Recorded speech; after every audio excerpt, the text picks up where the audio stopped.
My name is Diana Filatova and I'm responsible for violence against children at BICE, Bureau International Catholique de l'Enfance. This is our second webinar of the Inspire series, and we will speak today about the emerging issue of child safety online with Dr. Elizabeth Milovidov. So you know that children are spending more time online than ever before, and they're getting there sooner, and this is particularly the case since the start of the COVID-19 pandemic. Social distancing and online learning. And even if internet can be a wonderful space to learn and communicate, it can also present serious risks for children. So Dr. Elizabeth Milovidov, consultant and speaker on digital safety for Council of Europe, e-Enfance, and the TV channel France 24, will guide us through this issue and the existing solutions to make the internet a safer place for children to learn, socialize, and express themselves. Okay, hello everyone. I'm going to speak in English and I'm going to start sharing my screen. So, hello everyone. I have been told to speak slowly. So welcome to this very serious topic. So I am Dr. Elizabeth Milovidov, and I am a lawyer from California, from San Diego, and I am a law professor here in Paris, France, where I'm talking to you from. I teach law and technology, as well as children's rights and technology. There, I teach that at the University of Geneva, for sometimes their summer programs. And I'm also an e-safety consultant here in Europe.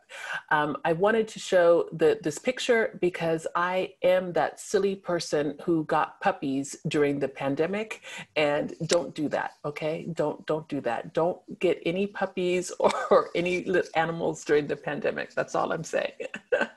So I have a website that's called digitalparentingcoach.com. And there I speak with parents, I coach.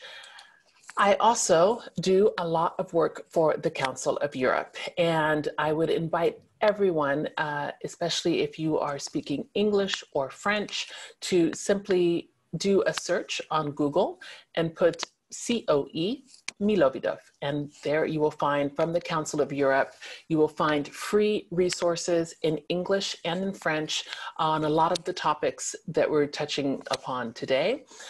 So you'll find for sexual exploitation of children, you will find videos as well as brochures that you can read. As I said, I'm based in Paris, France, and I am a European advisor for e-Enfance. And e-Enfance is the French Child Online Protection Association here in France. And e-Enfance runs the Helpline, which is Net Ecoute. And for Net Ecoute, we receive calls from children, of course, in French, about different issues that are happening. There are also hotlines, but here for me, I work for the Helpline. As Diana mentioned, I'm also the expert on France 24, but in English, and I go on and speak about challenges for parents in internet safety. Just recently, I was invited to speak to BBC News talking about child influencers and the problems that we are seeing with YouTube. I'm showing you all of this because, as my mother always said, you have to show up to show up. So I'm just making sure that you know who I am. Also doing work for the Family Online Safety Institute, which is in the United States. And finally, I think what's very fun is doing work with Google and Facebook and TikTok. And it's very interesting to try to find ways to improve children's online lives. And lastly, one of the things that I enjoy the most is going into classrooms and speaking with the children themselves and finding out what's happening in their world. So with that very small introduction, now that you know exactly what I do, I will tell you what children say about their online world. So when we're looking at children and young people, how do they connect online? you would be very surprised because our children are connecting by any means that has internet. What does that mean? Children will connect if they have Wi-Fi. That's it. Any device. So here on the screen, you see smartphones, tablets, computers. These are things that you think in general, right? But on the bottom left, there's a smart television, a smart TV. You wouldn't think about that, but yes, children are connecting over TV. On the right of the screen, on the bottom, you see a smartwatch. Yes, children are connecting with smartwatches. They are cyberbullying each other. They are taking pictures of each other using smartwatches. And up on the top right of your screen, you see gaming consoles. And even with gaming consoles, of course, children are gaming, they're online, and a lot of activities, good and bad, happen online. So I wanted to touch upon some of the opportunities, some of the things that our children are doing online. So with the pandemic, of course, we have remote learning. Our children are connecting online to learn. This is great.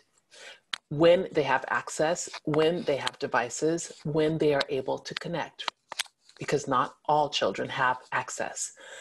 Online video gaming. Our children are playing video games. And some of you who may be parents are thinking, no, this is not an opportunity. This is crazy. But I would like to stress that video games do have opportunities. Video games allow our children to network and to connect. They allow our children to understand strategic thinking, to play together, teamwork, collaboration.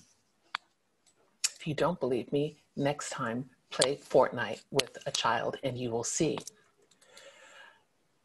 The internet and the world that we're in today is allowing our children to connect with family and friends. And given the different situations, the different countries that you may be in with restrictions and lockdowns, it's more important than ever to be able to connect. Even now, I'm so happy to do this virtually, whereas last year I was traveling all the time. And so it's nice to be able to share online. Online parties, there have been a number of children who've had birthday parties, who have had to be very creative to find ways to celebrate with their friends. There are also children who are discovering new things online. There are children who are discovering dance or song or coding or sports. The internet is really a door to an entire world. Our children are also learning skills. So for example, if you teach them about online empathy, if while we are playing games with our children, we talk to them, we say, oh, and how do you think that person felt when you did that? Oh, and how do you feel when that happened? There are ways that parents and caregivers can support their children. There are ways that parents and caregivers can teach kindness and empathy online, but you have to be with your children to do so. One of the things that's also very interesting that I wanted to share that is available in so many of your countries, and that is the Digital Civility Index from Microsoft.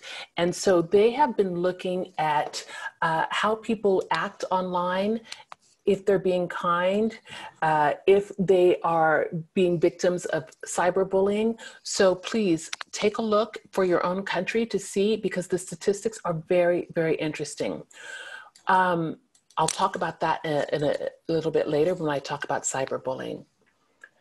We're also teaching our children skills, as I said, how to be good digital citizens. And really, I don't like saying good, I like saying responsible digital citizens. So we teach our children how to protect private information, how to stay safe online, how to balance the time that they're spending online, how to manage their digital footprint. a digital footprint is that every time they go online, they leave traces of themselves. We also teach our children how to stand up to cyberbullying when they see it. We teach them to respect themselves and others. Also, of course, we teach them not to just cut and paste and steal someone else's ideas. Those are all the things that parents and educators can do when they're online. But of course, I know that you are concerned about some of the online risk, and we will be speaking about those, but I wanted to put some of these out there for just conversation, so that way you could see if there's anything that you haven't heard of, if there's something that you would like to know more about.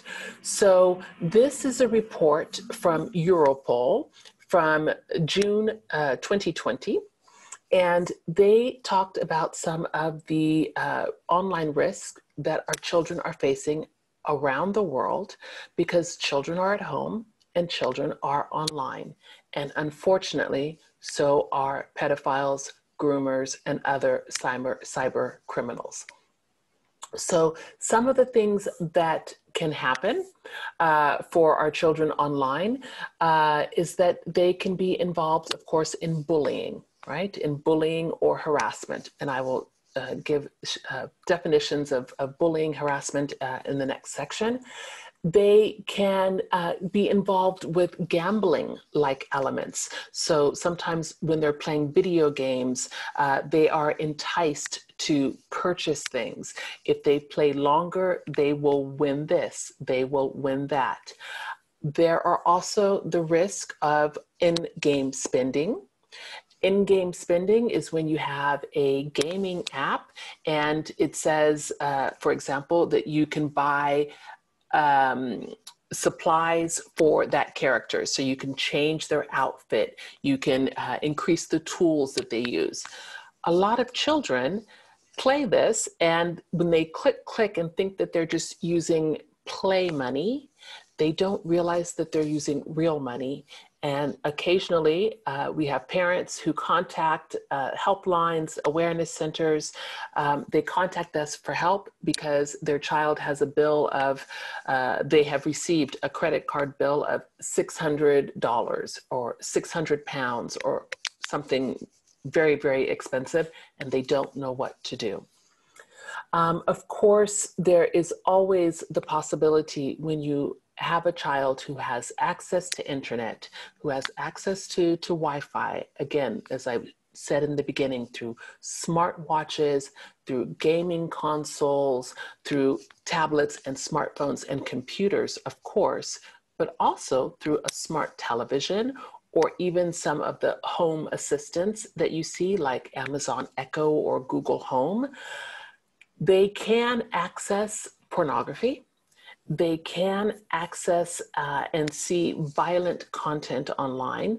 I'm not going to go into too many of the details here, but anything that you can imagine that is absolutely horrible, children can see that online.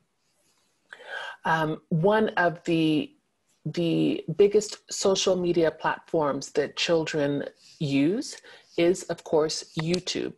And YouTube is wonderful for education. It's wonderful for discovery, but YouTube is not for children. It never was. And yet I see children as young as 3 years old sitting with a tablet or smartphone, watching YouTube, pressing on the right of their screen to see more and more videos.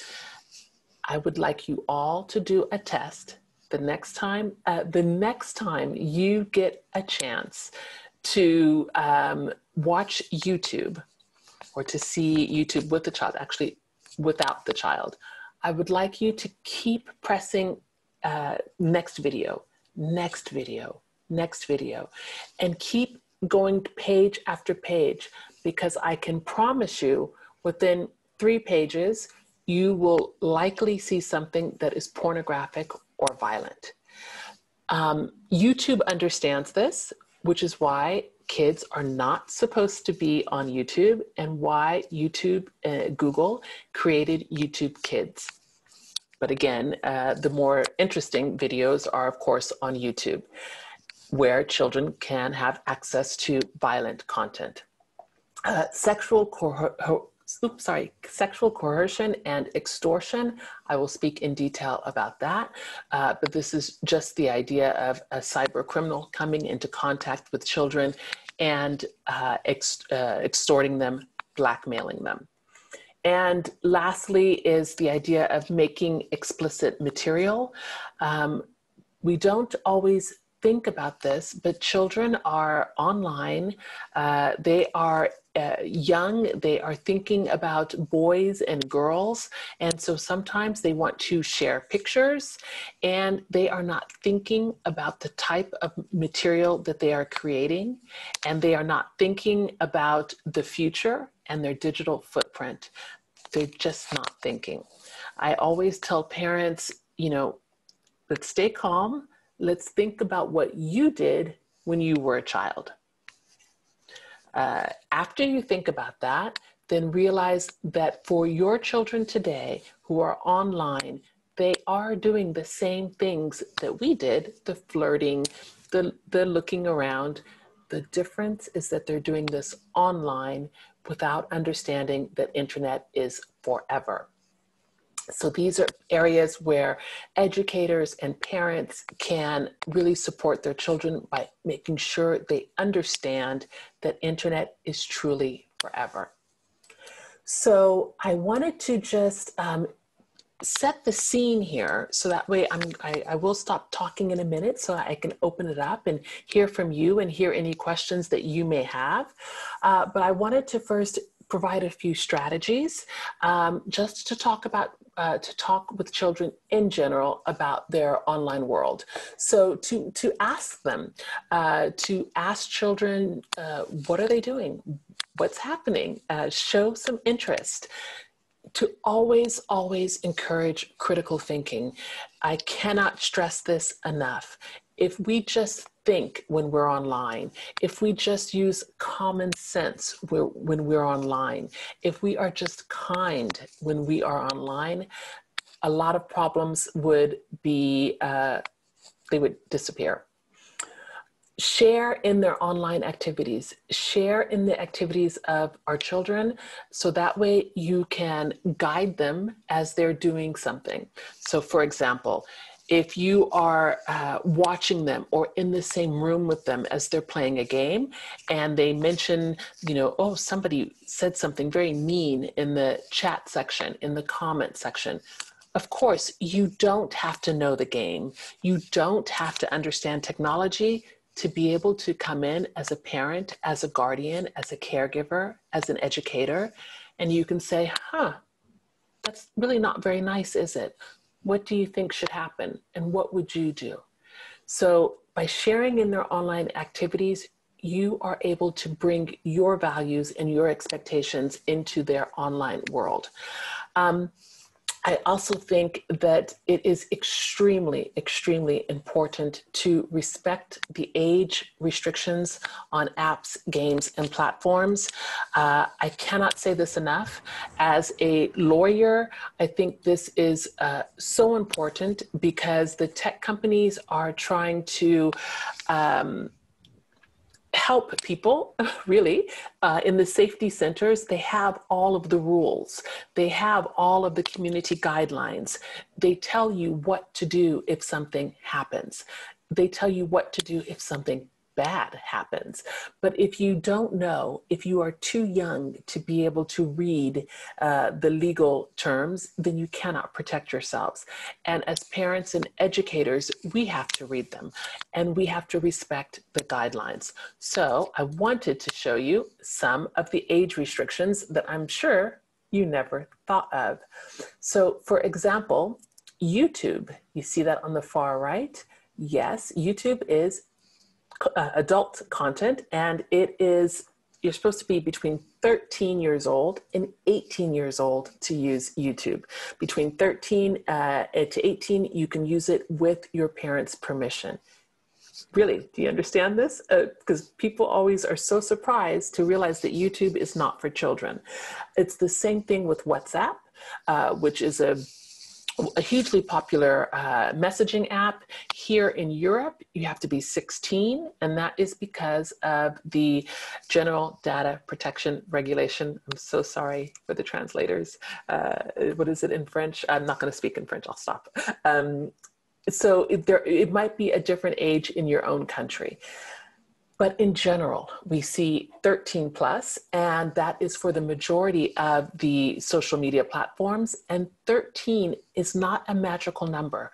We do not say 13 because we think that children are mature and that they can handle being online. No. It is because the American companies, when they were creating a lot of the social media platforms, they had to respect an American law called Children Online Privacy Protection Act, which is COPPA. And COPPA says that children under 13, we cannot advertise to them. That's it. It was to protect children under 13 from advertising, from marketing. And so all of these companies then made 13 the age limit. In my opinion, it could be 16 for some of them. It could be 18 for others. But I don't own a social media company, so I can't change anything. Two more things I wanted to share before I open up to questions. Something that I find will always help you, and that I've shared with parents the past 10 years, with parents, educators, caregivers, is the idea to have conversations with your children, always, and even with the tough topics that we'll talk about later. So to give you an idea of conversation starters, this is, saying what, who, where, when, WWWW. What did you do today? Who did you play with today? Where did you go online? When did you go online? You might be surprised to see that some children are online at 2 o'clock in the morning. Some children are online when they go to a relative's house, to grandmother's, when they're with a babysitter. You might be surprised to hear a lot of things that your child is doing, but you will not know unless you ask. Parent Zone is the reference for some of the conversation starters, and they have lots more. So lastly, just in this little first section, as I said, some of the resources that you can find for any information. This is, to me, what is so crazy is that everything is available online. The idea is just going through and finding what is going to work in your country, in your community. But you can start looking at the Council of Europe, Microsoft, your own internet service providers. You can ask them, what do they have for parental controls? What do they have for safety? Parenting communities, the parenting communities that you have in your country, are parents talking about the online world, the online activities. And of course, as always, just getting online yourself, using critical thinking, because you can't believe everything that you see online, right? But just digging through. How to guarantee our kids that to make them, to protect them, from all those pornographic content. So I think that you're already answering that. I'm so sorry, Maria Luisa. I'm so sorry to tell you this. There is no guarantee. There is no guarantee, because even if you do everything yourself and you make sure that your child has parental controls on devices, understands their smartphone, understands their tablet, and your child is just a perfect angel and knows everything. When your child goes to school, if there's another child with a smartphone, that child may show them pornography. So then what you can do, your child may see something, right? They may see something, just a quick second. Oh, but if you give them strategies and tell them how to react when someone tries to show them pornography, that is a better guarantee that they will not be exposed to pornography, because this is everywhere. So we have a very precise question from Mahamadou about the age utilization of the app Badoo. Yeah. So for me, Badoo, I believe it's 18 because for most of the meeting sites, right? These are meeting applications, dating sites like this, usually it is 18. What does this mean? And I just double checked and yes, it's 18. Yay. So what does this mean? This means that they have written their policy. It says 18. Does that mean that a child who is 16 cannot use it? Well, of course they are using it. A child who's 14 can use it. Just 2 weeks ago, I was speaking to some kids in a school in Spain, and 9-year-olds were using Omegle. Omegle is also an app like Badoo, 9 years old. So the children are always going to find these things interesting because they hear about it, they know they're not supposed to, and they will want to. Again, before you go crazy, think about what you were doing when you were a child and you heard that you weren't supposed to do something and it became very interesting. It just means that we have to talk to them and explain to them why they should not do this. Yeah, so how can we support a child while respecting their private life, their right of privacy, which of course is one of the rights of one of children's rights. Amy, this is such a difficult question because we have to be able to support our children. I 100% agree.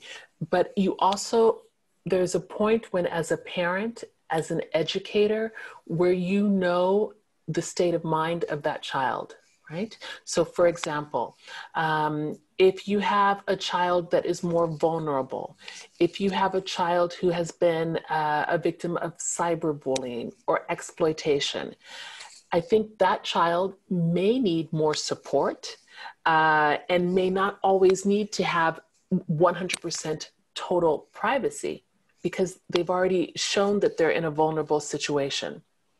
What I can also tell you is that for any child, when we're talking about their privacy, it is according to really their age and maturity, okay? Because we always say children's rights, yes, yes, yes. But a 5-year-old is different from a 15-year-old is different from a 25-year-old. So while a 5-year-old may say, oh, I have a right of privacy, yes, but for a 5-year-old, that means that they're not going to be able to invite someone over to their room because they're a child with a certain right. Of course not. So I also believe that when you're talking about the 15-year-old and their right of privacy, parents need to speak with their children. They need to talk with them together about how they will look at a phone together or to look at what the computer use together.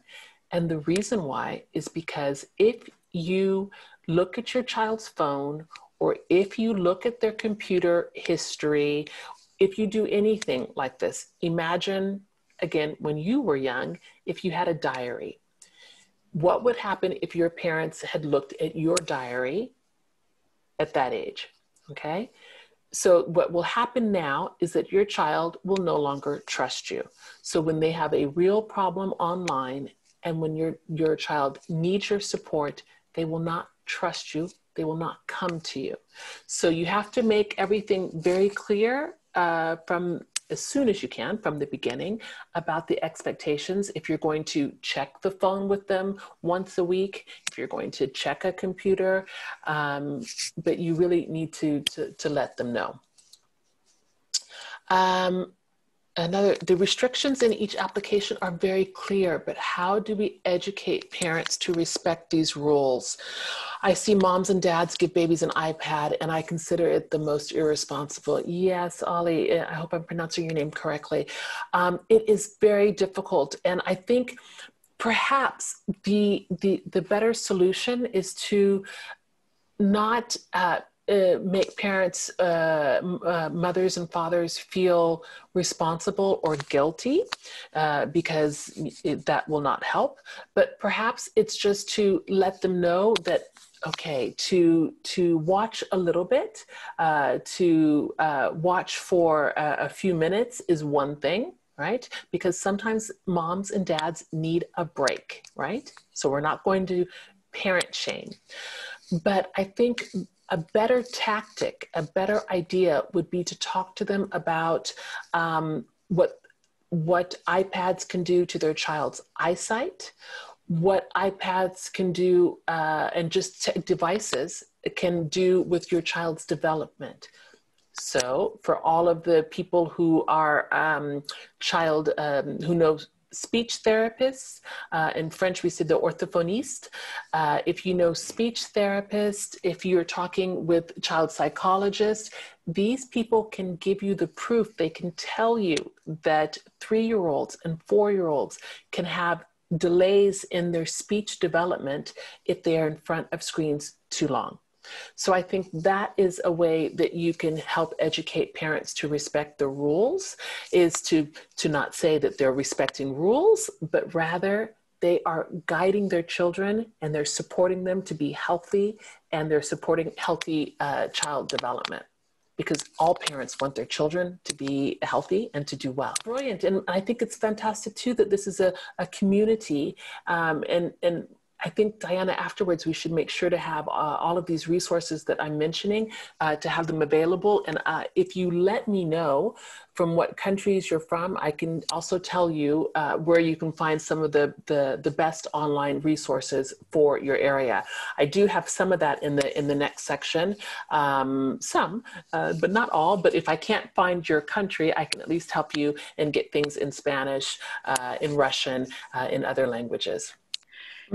Yes, I see it. I have a question about needing clarity from Sandra. It was said children being in front of screens too long delays mental growth. No, I didn't say mental growth. So thank you, Sandra, for asking. What we have seen is that children who are in front of screens too long may have delayed speech. Because they are not speaking, they are not in front of a person. We all know that face-to-face is the best way for children to learn languages, to mimic adults. But if they're just in front of a screen, it's not the same thing. I think when we're talking about children that are under 3, and actually I just had a thought. If you give me 1 second, I'm going to put this in the chat immediately. I wrote Smart Parenting. I wrote a guide with Sonia Livingston and other fabulous people, and it was a guide for parents of children 0 to 8. And I'm going to put that in the chat right now because it's very important to realize that under 3, these are the formative years, and the children, they need, if there's psychologists or pediatricians to tell you these things, it's stronger than me, who's telling you from a lawyer and a legal point of view. But our children need to have face-to-face. They need to see us. They need to engage with us, and the screens just do not do that, not at all. Indeed, we had a very interesting question from Afanon.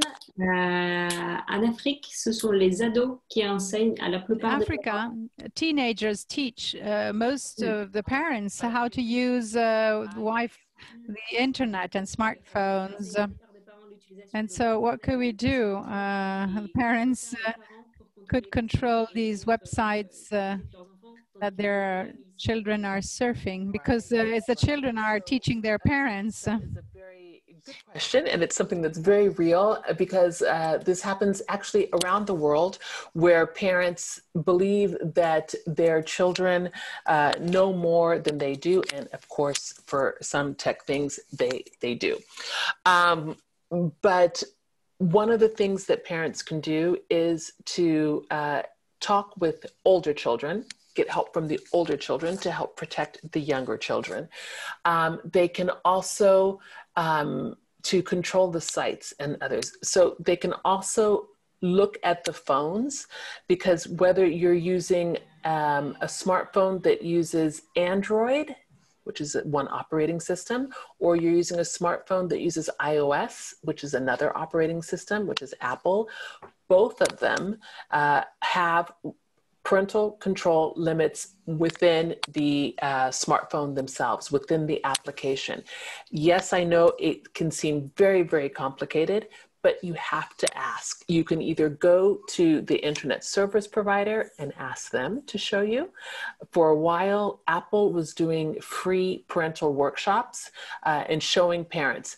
But really, if you have, again, iOS or Android, and if you go online and look for how to set parental controls, most of the time they will show you an image and they will have simple instructions to walk you through. But please always remember that whatever parental controls you put on a phone, it depends on your child's age, right? So I think parental controls and limits like that are with technology, they work better for children that are 9 years and under. As soon as your child can use Google, they can go onto Google and they can type how to uninstall parental control. And it's over. And this has happened to me.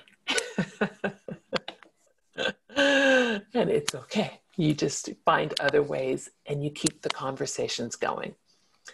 And how can the parents monitor and control their children on sites? So again, all of these things are, you can do them within your phone, or you can do them with your internet service provider. So for example, here in France with Orange or Bouygues Telecom, within that, the person that brings the Wi-Fi into my house, you can also use the parental controls that they have set up in that system. Then you can easily click. You can say, no, I don't want my child to watch YouTube. No, I don't want my child to have access to content for 18 over. You can just go through. It's like a menu. You just say yes, yes, no, yes. And you can do that with the internet service provider. Quels sont les critères?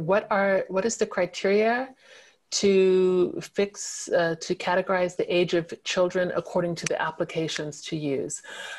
So I think, Edouard, if I'm understanding, you're asking how do they decide which category? So how do they decide that something is for 13 and under, or for 16 and under, 18 and under? Yes, it's a very good question, because they have different ratings. This is the unfortunate part. So when we're talking about, for example, games, here in Europe, we have PEGI, which is the Pan-European Gaming Institute. In the United States, there is ESRB, which is the Entertainment Software Ratings Board, ESRB, exactly. And they are also looking at ratings. But if we can take any app, so let's take, for example, Fortnite. If we look at the game Fortnite, if I'm not mistaken, if we go onto the actual Fortnite game, it will say 13 plus. If we go into the Apple Store to download Fortnite, it might say 12 plus. If we go into Google Play to download Fortnite on an Android, right? So the different operating systems, it might say 9 plus. So all of these age criteria can be arbitrary. And one of the things that I do, I'm typing this in the chat right now, is I look always at a website called Common Sense Media, because there, despite the ages, they will tell you what parents think should be the age rating and what children think should be the age rating. And it's very, very useful. And they also have materials in Spanish. Not yet in French. What are the best resources to guide in the development of a national policy or guidelines in online chat protection? Oh, that's an excellent question, Hyacinth. Are you was Hyacinth from Jamaica, I think, yes? Was that the Ministry of Youth I think, I can't recall, doesn't matter. National policy is always something that's interesting. It depends. So I think personally, working for the Council of Europe, which has a children's rights division, that there are lots of good practices coming there, because when we work on a project, we have to look at 47 European countries and try to find an online protection program that will work. I think that depending on where you are, if you're looking in English or if you're looking in French or in Spanish, for example, I think I'm putting it in the chat, the network of ombudspersons for children, ombudspersons for children, have excellent policy as far as child online protection. Again, the Council of Europe, English, yeah, it was the Ministry of Education for Jamaica. Thank you, Hysant. I thought I saw Jamaica. Council of Europe, the Children's Rights Division, you can find all of the policy guidelines there, especially for the Council of Europe. They have the Children's Rights Strategy. And this is something that we prepare and then we give to the ministers for them to approve. And I think that would give you some really good guidance. I'm trying to think of what I know in Africa. I mean, I've only done work in South Africa and Senegal and Morocco. So I can't tell you there. In Morocco, again, for the Council of Europe, we developed a children's rights program, a framework. It was called e-Salama for electronic peace, but unfortunately, it did not happen. But I would start there. And Hysant, you can always send me an email. If you have something, just ask me. It would be a pleasure to help. And we just have 2 more comments from Beatrice about that many things remain to be done to effectively protect children online on a country level. Yeah. And from Angelica, that it is absolutely necessary to develop a dialogue with children themselves to better understand the issue. For sure, Angelica, I'm so happy that you caught that point, because again, this is something I've been doing for 10 years. And one of the things that I have seen is that I could go to meetings and high-level meetings, multi-stakeholders, and yet there were 2 groups that were missing from the room: parents and children. And yet we were discussing and creating guidelines for them. So I think, yes, we need to speak with our children. They know what's happening online. They don't always know how to deal with these things, which is why we are invaluable as adults. But we do need to speak with them. It's their future. It is their future. And for Beatrice, you said that you're far away from the protection of children online. I don't know, Beatrice, because the fact that you're here and you're listening, that means, you know, that you're interested, and that is already the biggest and most important step, is this awareness raising, because then you can go back and just, you know, keep talking, keep sharing the messages. I don't always think that that we need to have a written law or a written national policy to do the right thing.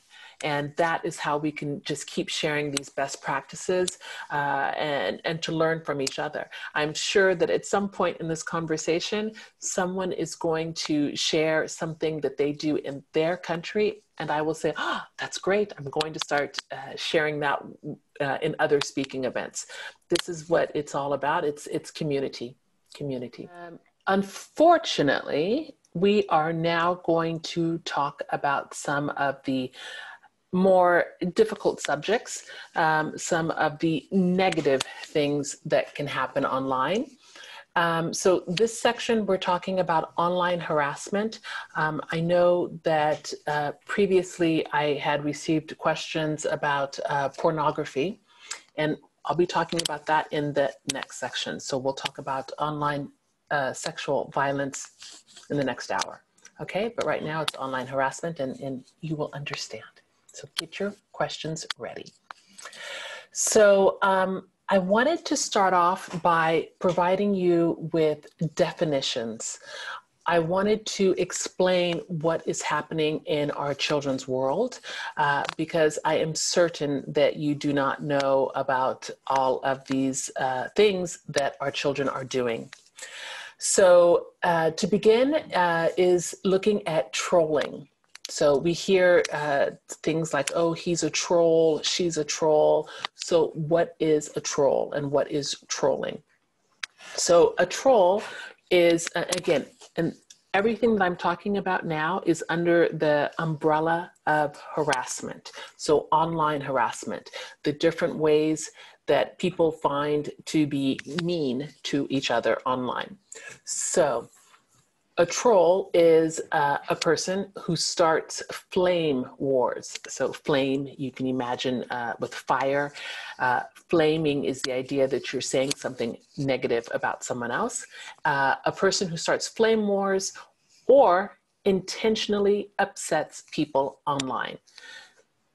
Yes, there are people that just go around, kids and young people, who go around and look for comments, look for places to write something, to say something, just to intentionally upset someone.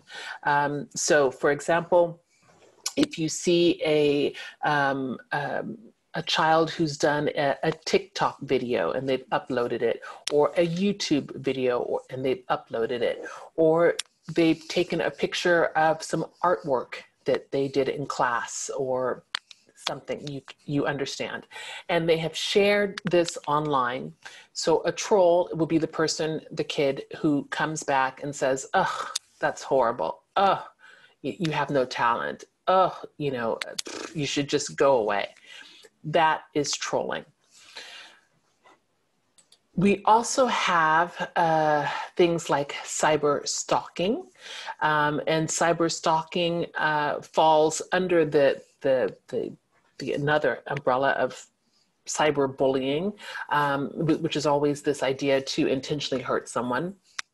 I know that there is someone in the audience who's saying, but what's the difference between each one? They can overlap. Okay, they can overlap. So for example, if you're trolling someone by saying something mean to intentionally upset them, you can also be cyberbullying them if you troll them repeatedly, because cyberbullying is the repeated action. But I don't want to confuse you, so I will stay simple because it's confusing. So cyberstalking is the idea, oh, I have a typo, sorry, is the idea that you're using technology to make someone else afraid or concerned about their safety. And so that's why the image shows somebody who's standing outside of a window and looking scary. Of course, that is physical online stalking, but this person is online.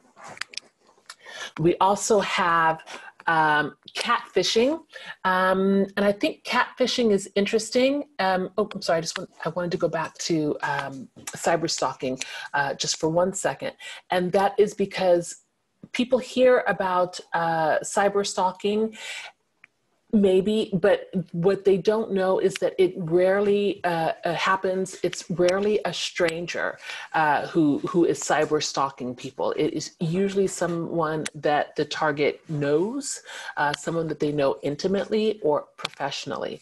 Sometimes we hear about cyber stalking with movie stars where they'll have a crazy fan that is following them all the time. But usually if we're talking cyber stalking, the person who is stalking will be an ex-boyfriend, an ex-girlfriend, a former friend, etc. And they want to do this because they want to control the other person. They want to scare the other person. And sometimes they have access to their data, which also can go into doxing. We'll talk about that in a second. But cyberstalking and cyberstalkers, they can also track down people's personal and private information. They can text them, 100 times to say, I'm watching you, just trying to creep them out. Yes, this does happen to children, but usually more of the cases that I hear about for cyberstalking are young adults. So now I was talking about catfishing. So catfishing is usually what we're seeing on dating sites, on connection sites, social networks, meeting other people. And here the idea is that we're trying to lure someone into a relationship by having a different fictional online persona.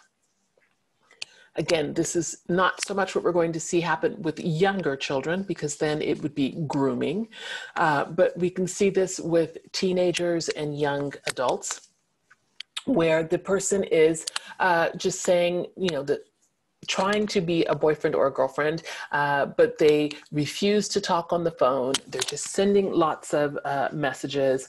The person can also always be on the move, moving around, so you're never quite sure how you can catch them to speak with them.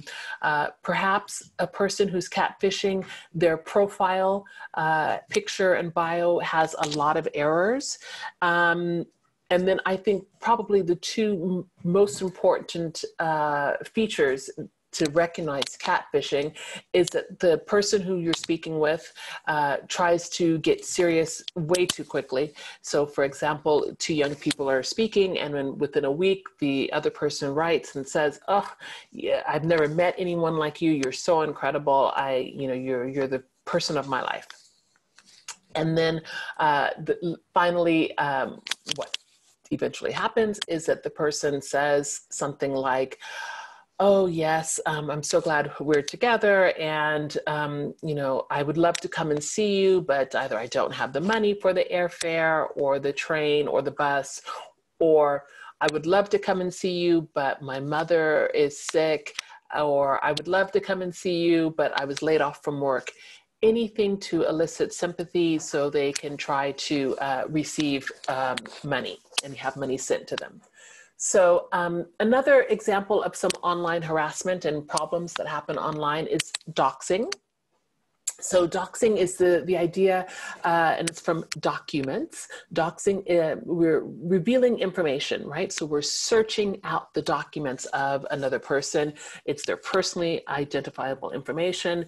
And once we have it, we are then going to circulate it to the public. We're going to put all of that information out there without, of course, the victim's permission. And here you can see that's why I have the picture of the young woman with her hand over her eyes because she just cannot believe this. Here are all these photos and information about her that were taken from her, and they were put out into the real world, the online world. After doxing, we have something, and I know that you're going to find this hard to believe. It's like something off of a television film, which is swatting, right? So swatting is the idea that you are going to deceive an emergency service, usually the police or firefighters or whatever. You're going to ask them to come, and you're going to send them to someone else's house. And you're going to send them to that person's house because you want to cause trouble. And so believe it or not, you will see gamers and things, and they will have people who have sent the SWAT emergency police to their house because they were upset about a game. They didn't like what happened. And so then all of a sudden there are real SWAT officials at your house. What is incredibly even more unbelievable is that there have been children, young people who have died because of this, because the SWAT officers came in and actually killed them because the person didn't put their hands up enough, or that they were moving slowly, etc. So swatting is a real problem. Then this is probably what you've heard about the most, which is cyberbullying. And again, as I've told you before, cyberbullying is any repetitive, intentional action which is going to hurt someone physically, psychologically or emotionally. One of the things about cyberbullying is that we are, when we go from bullying to cyberbullying, we then move this action virtually, right? So we move it to the online world, and it can happen through mobile devices like phones, tablets, smartwatches, anything that it can happen through anything. Also on online social media sites, social media networks, gaming sites. Oh, you guys just heard a dog barking. Social media, gaming sites, etc.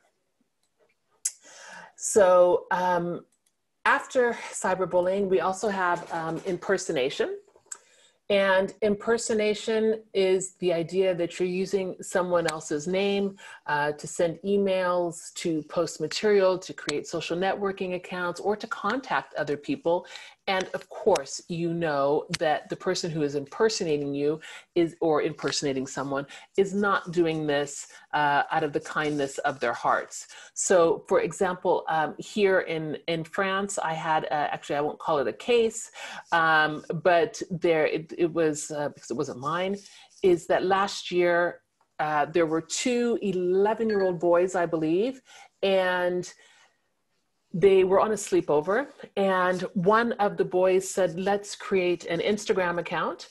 And, and the other boy said, no, I can't. My mother won't allow me. It's for 13 and plus. And so they still created the Instagram account. And that night, while one of the boys was sleeping, the next boy, the other boy decided to send out a message. And so he sent out a message, and he sent the message to the teacher. He sent the message to the teacher, and the message to the teacher was essentially une menace de mort, where they were joking as 11-year-olds, and they sent death threats. Sorry, I just spoke in French, didn't realize. And so for the two boys, the police were involved. They were informed, and the police officers came to the school of the young boy and said, your Instagram account sent these messages to the teacher. And the young boy said, no, it wasn't me, etc. And eventually, it took about 6 months to get to the end of the story, to figure out that it was at a certain time that this happened, and that it was the other boy who impersonated him, and created a social networking site, and impersonated him, and sent these messages to the teacher. So that was impersonation. And again, I think that now is when you start saying, okay, but really, what are some of the strategies? Now we're talking about other things that are more intensive here. And when we're talking about this type of online world and some of the dangers, and again, I've just lightly given you a few definitions of things that can happen, of some of the problems. And again, the best defense, of course, is to ask your children about their online world, to explain some of the dangers about risky online behavior, to look out for some of the warning signs, right? To have an idea of what could possibly be happening, so that way you can talk to your children about these things too. When I talk about watching out for warning signs, things like you walk into the room and they immediately start closing their devices. That's one warning sign. You start noticing other changes in their behavior. This doesn't always mean that something bad or something negative is happening, but it's still a pretty good indicator that something is going on. I hope that they are planning a birthday party for you, but it could be something else. The other strategy that's really important is to always try to build resilience. I cannot stress this enough. We're always talking about building resilience and teaching our children how to bounce back, so that if something does happen, that they don't sit there and dwell upon this and think, oh my goodness, this is so horrible, but that really that they are able to learn a lesson, say this was not for me, this was for me, and bounce back from the situation. So let's see, what else do I have for you? As always, in every section, I try to have strategies, conversation starters, and resources.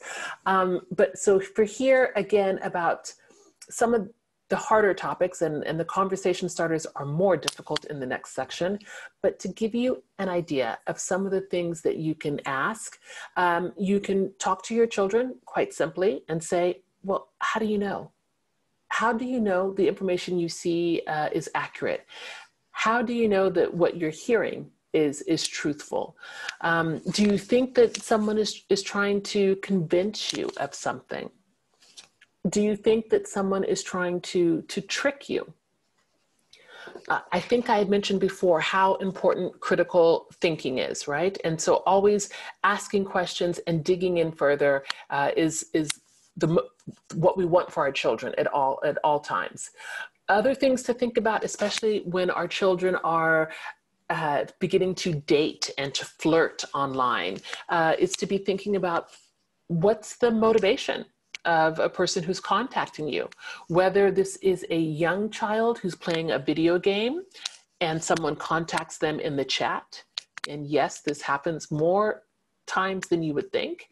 Or if it's an older person, a 16-year-old, 17-year-old who's on a dating app or a meeting app and wants to be contacted, they have to still ask this question: what's the motivation? What does this person truly want? What could possibly be happening here? And then I think a final question for all of these situations is, how do you know the person is who they say they are? I have seen this time and time again with young children as they're playing video games and they say, oh, I was chatting with another kid. And then I ask them, how do you know it was another kid? And they reply, because he told me so. And I say, but you don't know that it's a child. They say, but he told me that he's a child. So you can see the circular logic. Our children do not have the maturity, the experience to understand that there are bad people online and that there are people who will trick them. Again, using a parallel to the last session when someone asked me about how do you explain rules to parents when they're letting their 3-year-old look at an iPad. And I said, you know, let's not make them feel badly about it. Let's just talk about how they can help their child, right? With great child development, etc. Well, it's the same thing when we're talking about teaching a child this sort of critical thinking. When the child is playing a video game and somebody reaches out to them, we're not going to make them feel stupid by saying, well, of course you don't know anything, you're a child. But you can sit there and guide them to critical thinking and say, well, maybe it's not a good idea to speak to strangers. Maybe it's not a good idea to accept gifts online, even though someone thinks that you're great, that you're gaming well, etc. So all of these are just different ways, again, to try to bring this conversation to your children. And really, I want you to understand that the scenarios for this, they can change, right? But underlying, it's always the same thing, that your child is going to want to do something that you do not want them to do because you know that there is a problem.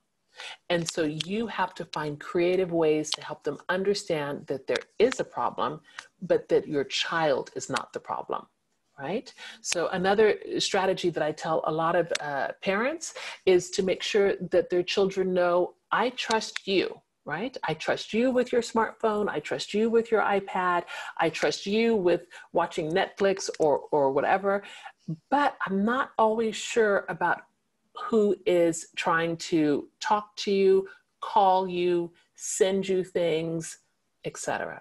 So like the parenting example, we're not trying to shame anyone or make them feel guilty or badly. We're trying to help them expand in a positive way. So very quickly, I think the only thing that I've changed here for resources is just the safety centers on social media platforms, how you can go on every single one and they will explain to you how to report, how to get assistance. And really that is the best that we can ask for. Good morning here from Peru. Thank you so much for this amazing topic that you're sharing with us. And so I was asking, I mean, these spaces that we want to, you know, these workshops, could they be done with the participation of the parents and the kids, or do you recommend that these be done on separately? I mean, you know, and also, you know, a lot of time these are very sensitive topics, so sometimes the kids don't want to share this with the parents. Right. So one of the things that I do, Rocio, I'm sorry, it's a lawyer answer. It depends. It depends on the audience, right? So when I am speaking with younger children, I do talk to them and ask them about their activities. I ask them what they're doing. So that gives me an idea of what the children are doing.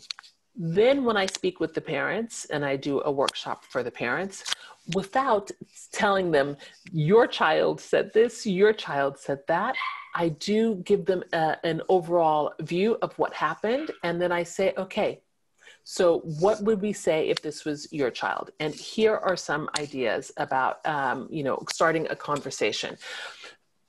But I think, Rocio, the most important part is, in my opinion, is getting parents to understand that they can ask questions in a way that is not a dictator.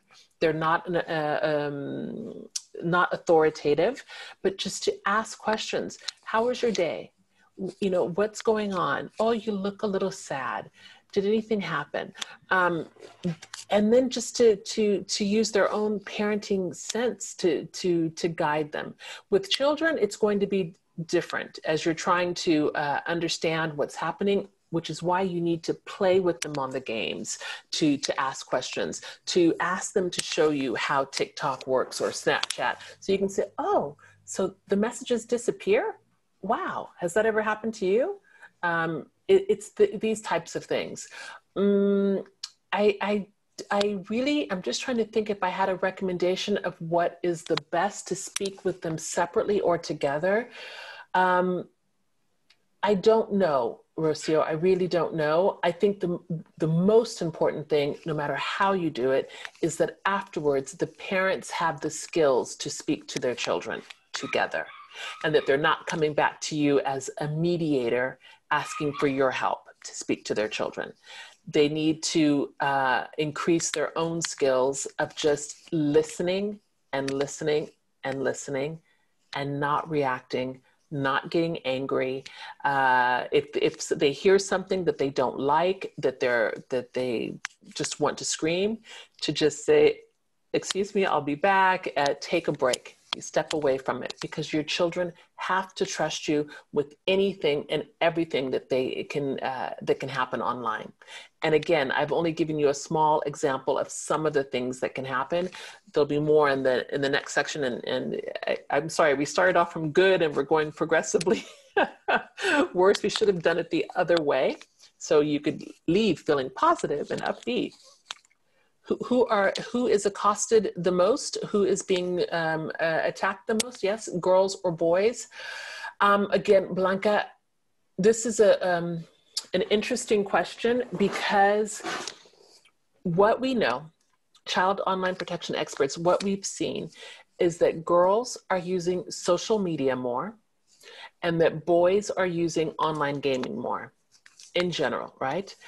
And when we talk about where things are happening, again, we see that girls are having issues with self-esteem, self-image, posting pictures, doing so many selfies, right? You know, the selfies where they have their phone and you see them going, doing 50,000 pictures like that.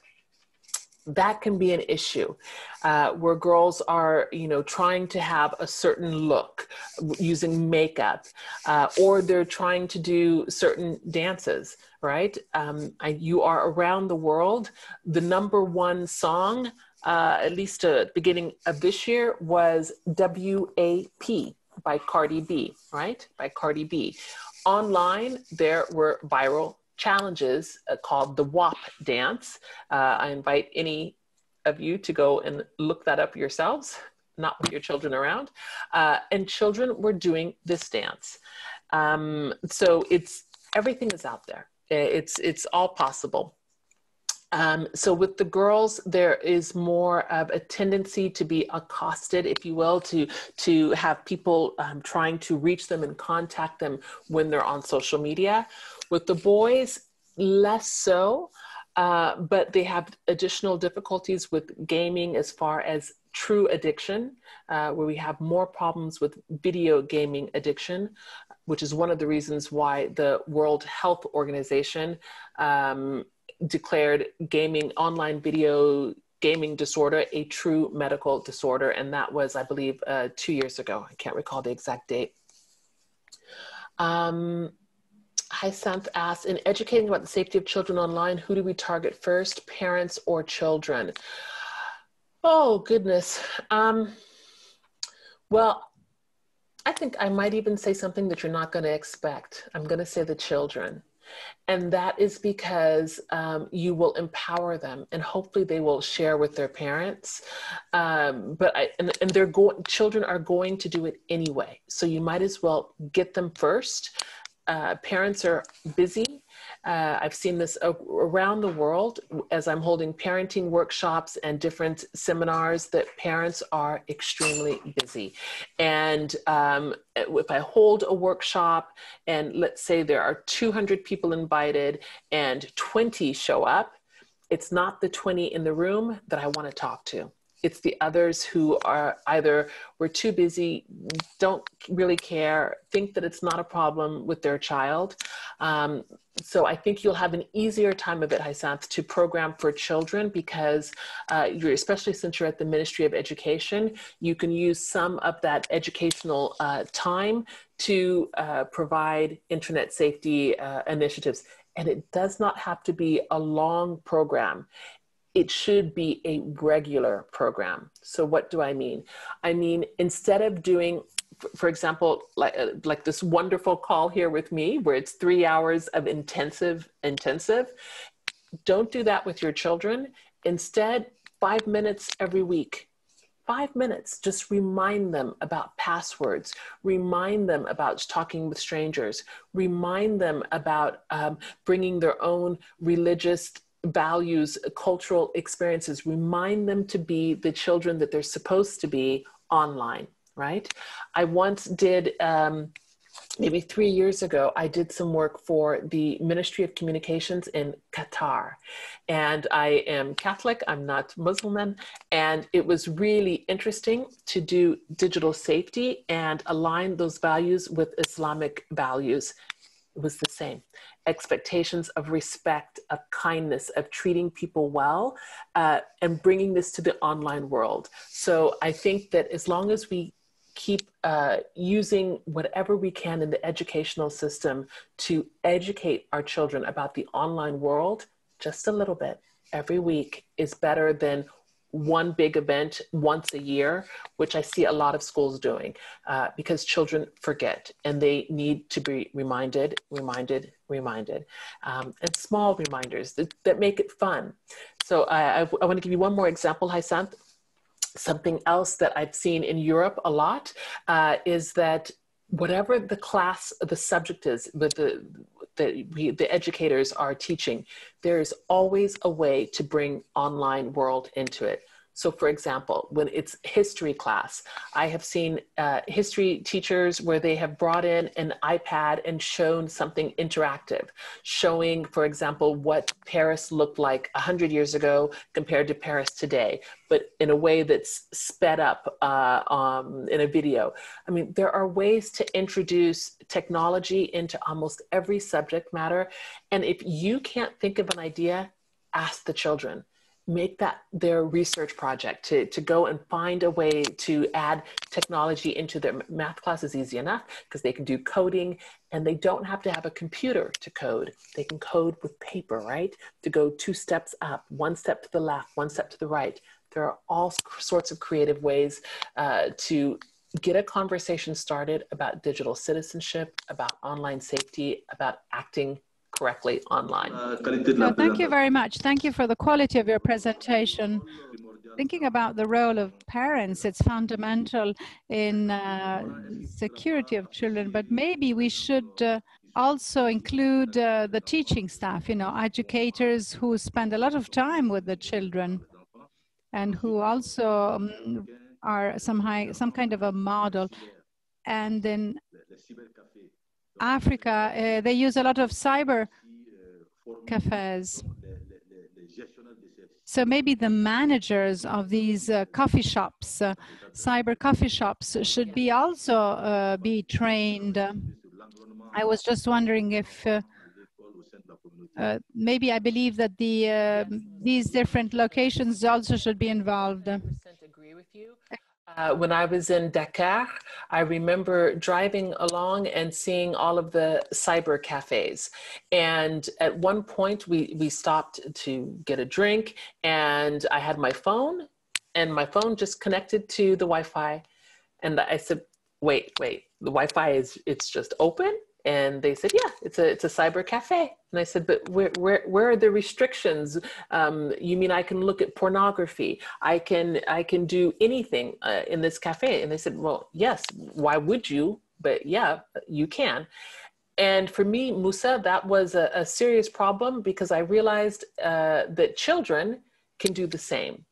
And so, for example, in the United States and in Europe, we had children who were going to McDonald's and children who were going to Starbucks because the Wi-Fi is free, and they were looking at pornography on those websites, right?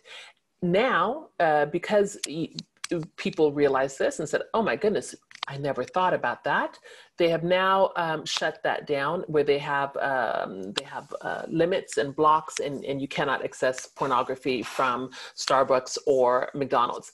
I cannot tell you about other fast food restaurants because I don't know, but these are the things that we have to see, think about, and then fix, because it's very, very true that right now in this online world, we are living a social experiment. We are just trying. We're online. We have no idea. We have no idea of the emotional effects, the psychological effects, the physical effects of long-term internet use. We have no idea. And why? Because we don't have the research.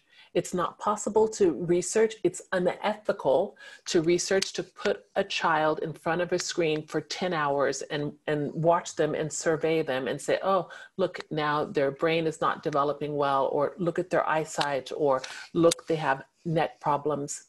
It's not ethical. So we're learning. We're learning as we go. But things like this, with seeing a cafe, common sense kicks in. Musa, you said it yourself. We have these issues. The only problem that I could see with having the cafe owners be sort of responsible for online safety is that it's not their job. I think that the cafe owners can definitely assist. They can definitely have a poster on the wall, but it's on one hand, you say it's not their responsibility. On the other side, you can say, but wait, they're using their internet, so yes, they're responsible. I don't know. That's a very tricky legal question. but I think that always we can all get together to do the best for our children. Yes. Musa is asking about educators and how they spend the majority of time. So now that I'm understanding, Musa must be a parent because he wants his teachers to take care of his children. He wants the cyber cafe to take care of his children. But Musa, it's for you to take care of your children. I'm teasing, Musa. I am teasing. But yes, it's very true that educators spend a lot of time with our children and that they are raising our children. I completely agree. But one of the things that we see is that a lot of educators they're specialists in history, in geography, in languages. They are not specialists in online safety or even technology. And until they get there, we can't expect them to add this to their work unless, this is for you, Hyacinth, unless the ministries train the teachers, give them additional money for adding in internet safety into their courses. Treat this with respect. It's something additional that you're asking them to do and to be responsible for. One of the things, I think this is fascinating questions, Musa, and that is because, again, everyone is going to think that I work all the time for everyone in the world, and it's not true. But at the Council of Europe, it's also true that we try to look at this issue as far as digital citizenship, right? And digital citizenship education, and who is responsible, who does what and when. And so I'm putting it in the chat, you'll be able to see the website. It's in English and in French, yes. And you'll be able to see the actual guidebook that we created. And Hyacinth, it's interesting for you as well because it lays out the different stakeholders and how they can be responsible. But overall, Musa, I agree that it is a holistic approach. We need everyone to help. We need everyone to support. But in my humble opinion, because parents are the very first ones there, and parents are the first educators of their children, and parents have parental authority, that parents really can do a lot of good if we provide them with the tools. So can we bring a complaint for some of the harassment claims? Yes, you can. And I think it depends on the different penal codes, the different harassment laws that are in your countries. Some countries do have cyberbullying laws, some do not, but more and more are going towards that direction. If you are being I'm sorry, you've got me so excited, Segla. If you are being harassed on a website, on a platform, whether it's social media or gaming, then you can use that platform to make your complaint, to file your complaint, meaning you can report the harasser within the system. Then you have proof. You can also, for anything that happens, any sort of harassment online, take screenshots. Screenshots are when you take the little picture of just your screen. If you don't know how to take a screenshot, ask someone, okay? Or just go onto Google and put how to take a screenshot, because you are going to capture the proof of your screen that shows the time, the date, the person who, and what they said to you. But please do not send those screenshots to all of your friends. Do not say, oh, my child was cyberbullied, look at what they said, and then send to all of your friends. Do not do that. That is considered defamation. That could have other problems if you are wrong. What you do, you are saving this evidence. You're saving this for eventual police, law enforcement officials, and that's it. And also for the school, if it's something that's passed by the school. For the majority of harassment cases, and it's very interesting that we're talking about cyberbullying, because I did a conference this morning for the Council of Europe for law enforcement in Turkey, and we were talking about prevention and awareness, and at what point do we bring in law enforcement for cyberbullying. Again, the problem for me is that we should never get to the point where we have to bring in law enforcement. We should not be criminalizing children for this type of behavior, even though unless it goes into criminal behavior. Sorry, Lucrecia. But what we should be doing is that we should be educating our children to be kind, so that way they are not bullying. We focus so much on what to do when this happens, how to treat cyberbullying, how to report cyberbullying. In my opinion, cyberbullying should not be happening in the first place. And that's when I think that parents can be so helpful and educators can be so helpful, because as Musa says, the educators are with our children a lot of the time. The educators are also able to see what's happening. But it's true, you have to realize we cannot put everything on the educators because they're watching 15 students, 20 students, 30 students, and they may not catch it. Or if they do catch it and try to inform a family, the families may not want to hear it. So, I mean, we have to find a way for everyone to work together for our children's future. Segla, I'm just wondering what country you're in, because for some cases, for example, if you're in Europe, you can report harassment on the hotlines. There are 27 hotlines in Europe. There are a few in Africa. I just don't know all of them. But if you tell me what country, I can tell you later of where you would go to report something like that. A very tough question. So what are the values online for a child of less than 13? What are the world values online? Online world values. Yes, I think I'm translating good enough. Victor, the idea here is what are the values that we would have for a child that's less than 13 that's not in the online world? When you answer those questions, then you will say, aha, those are the same ones for the online world. Even though it blurs so much, it blurs because now we are on our smartphones, we're on tablets.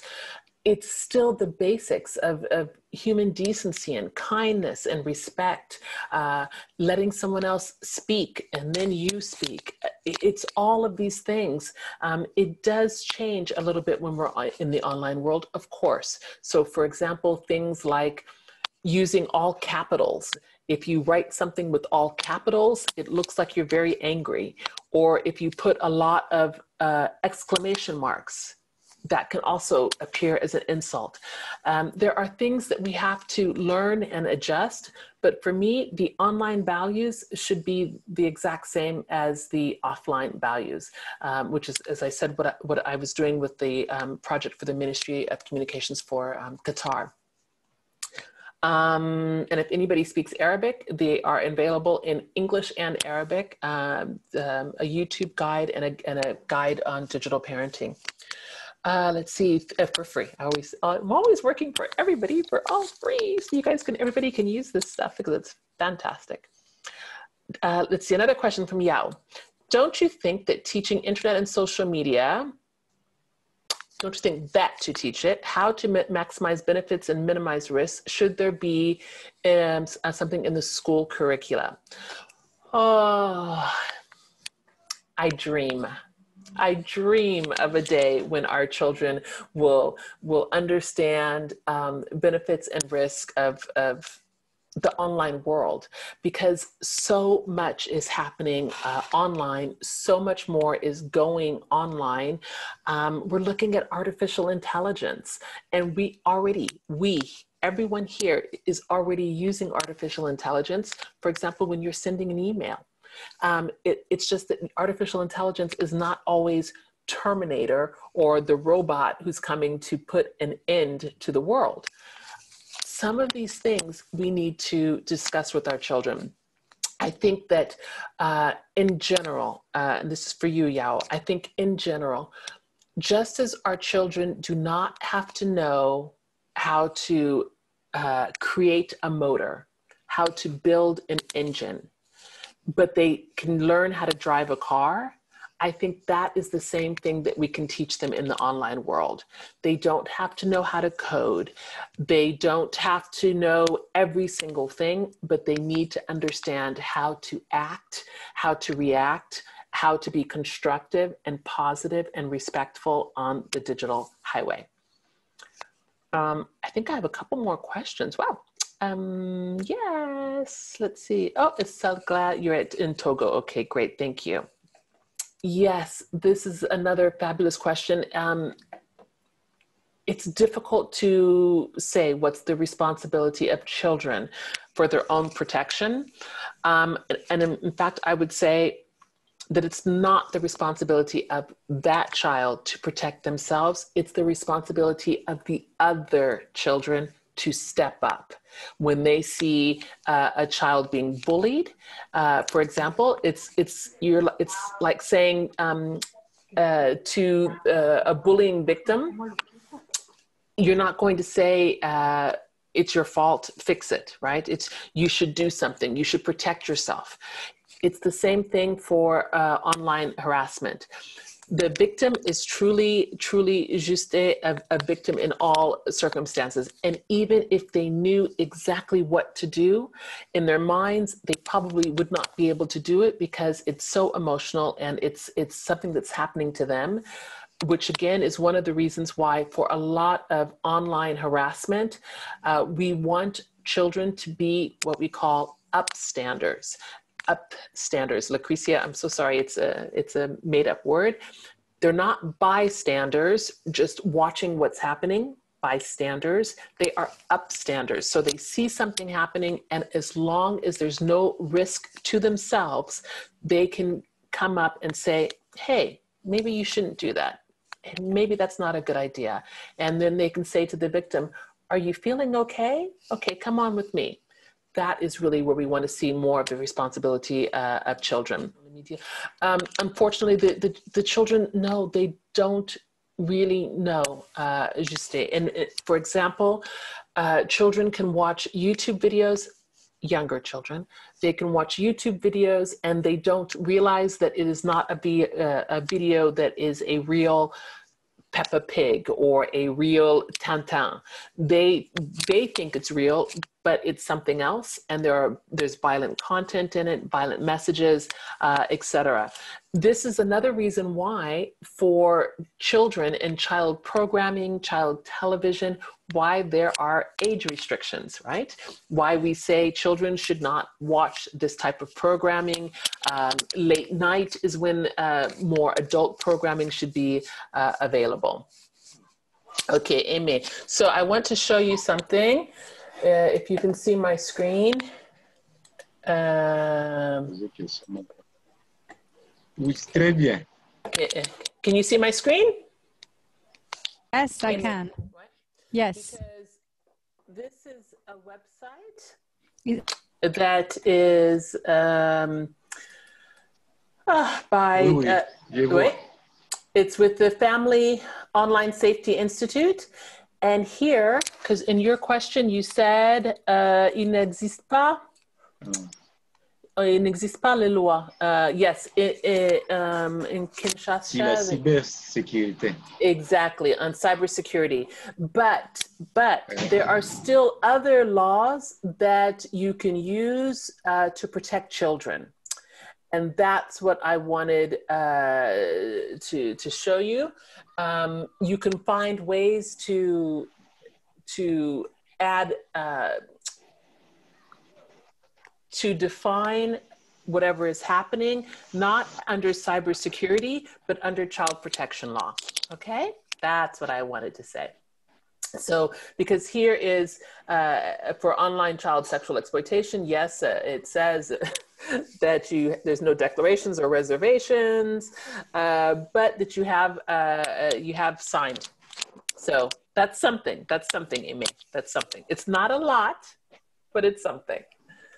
And for everyone else, while I'm here, I just want to show you this website. So this is the Family Online Safety Institute, and they have this grid where you can take your mouse and look around. I think I had people from Uruguay, yeah?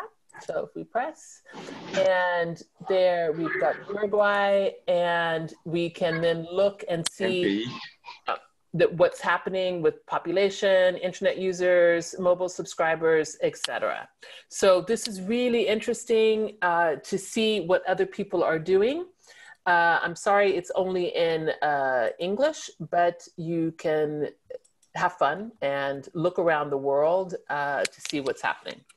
Okay, so I'm gonna stop sharing that. And I think there was one more question.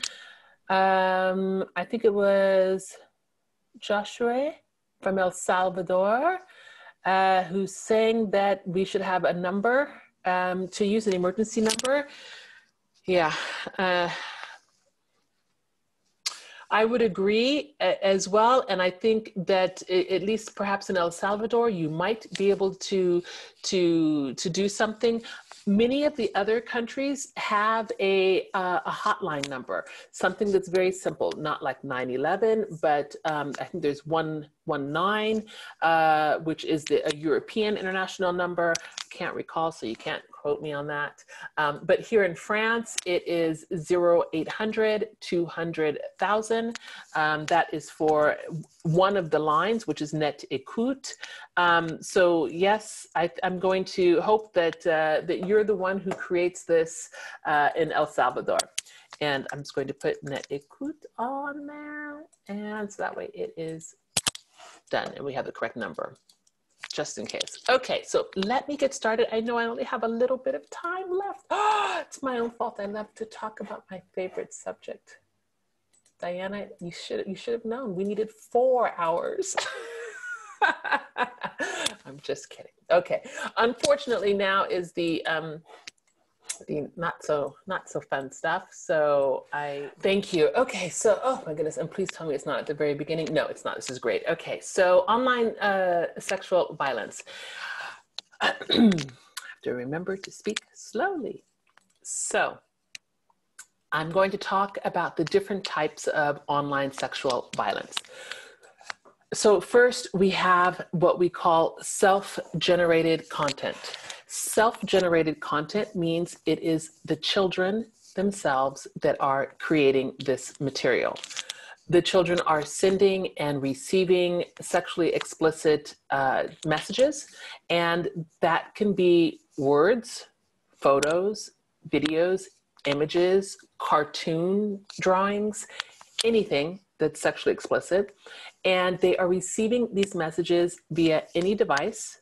Again, as I told you in the very first hour, any device that allows them to share media and messages. Something as simple as a smartwatch will allow you to share messages.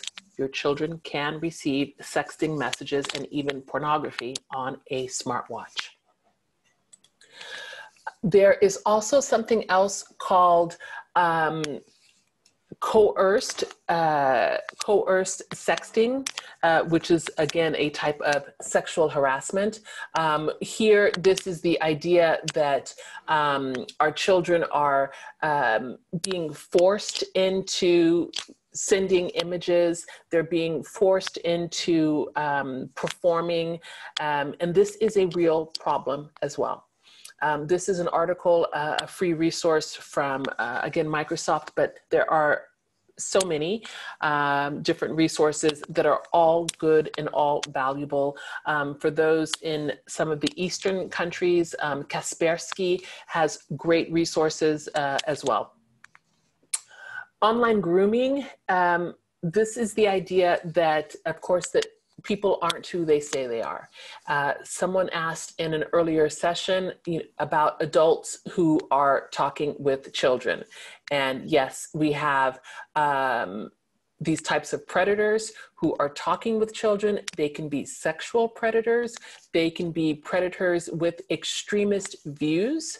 They can be anything that is going to be enticing and attractive to young people who are more vulnerable, who do not have the world experience that we do as adults, who might have a tendency to believe this new view.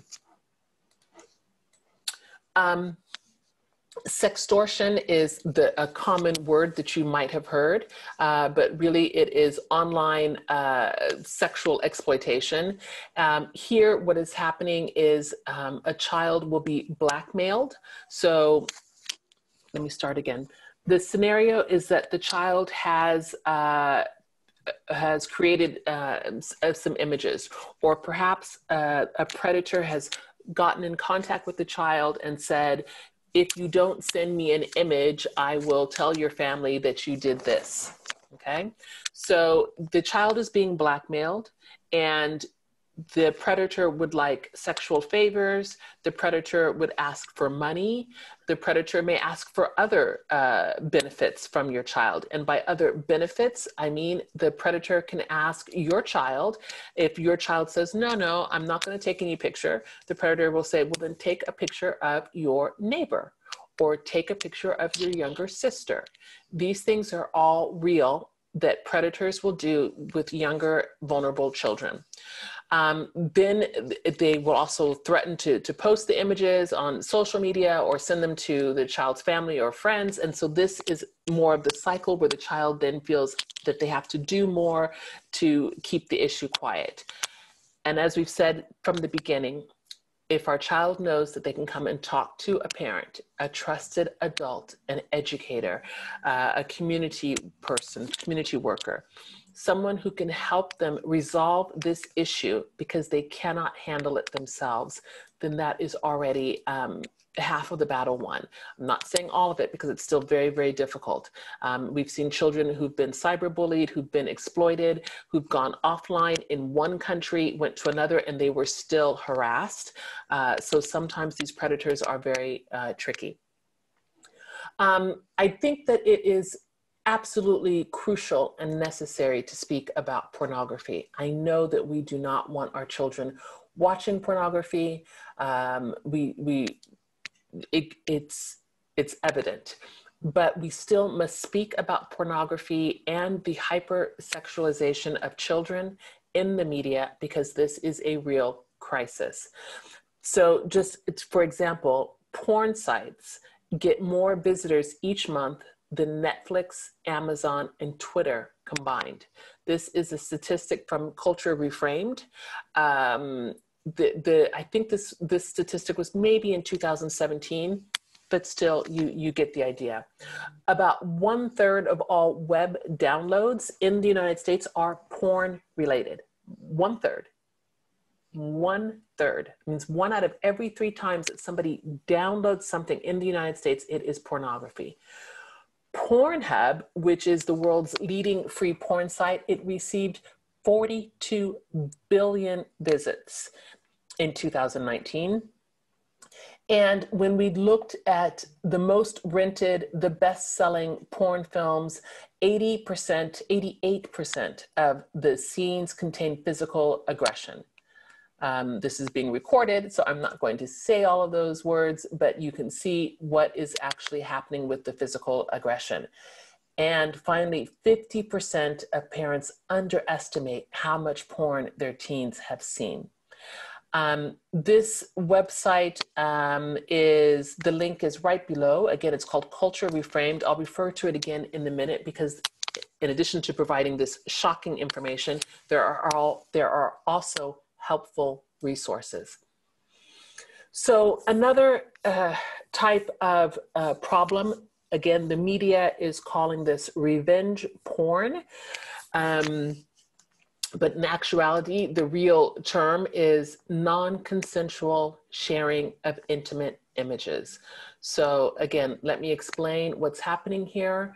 We have a boyfriend and girlfriend and or two other young people in a relationship, and they take images, they take photos, and they send them to each other, they share them. I love you so much, you love me so much, this is great. And everything is great until the relationship ends. And then one person is angry or upset or just feeling like it would be a fun thing to do, and they post those pictures, they share them publicly.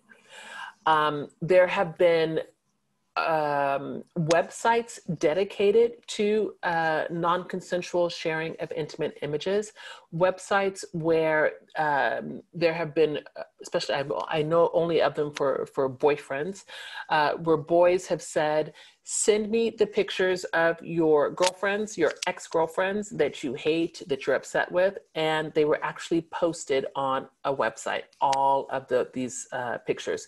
This gentleman was in England, if I'm not mistaken, and he was finally prosecuted. Also in England, they have the world's first revenge porn helpline, and that's exactly what it's called if you look it up. Revenge porn helpline. I think that for any of you who are looking at creating systems to help and support people in your countries, unfortunately, this type of helpline is also necessary, not just for young people, but for adults.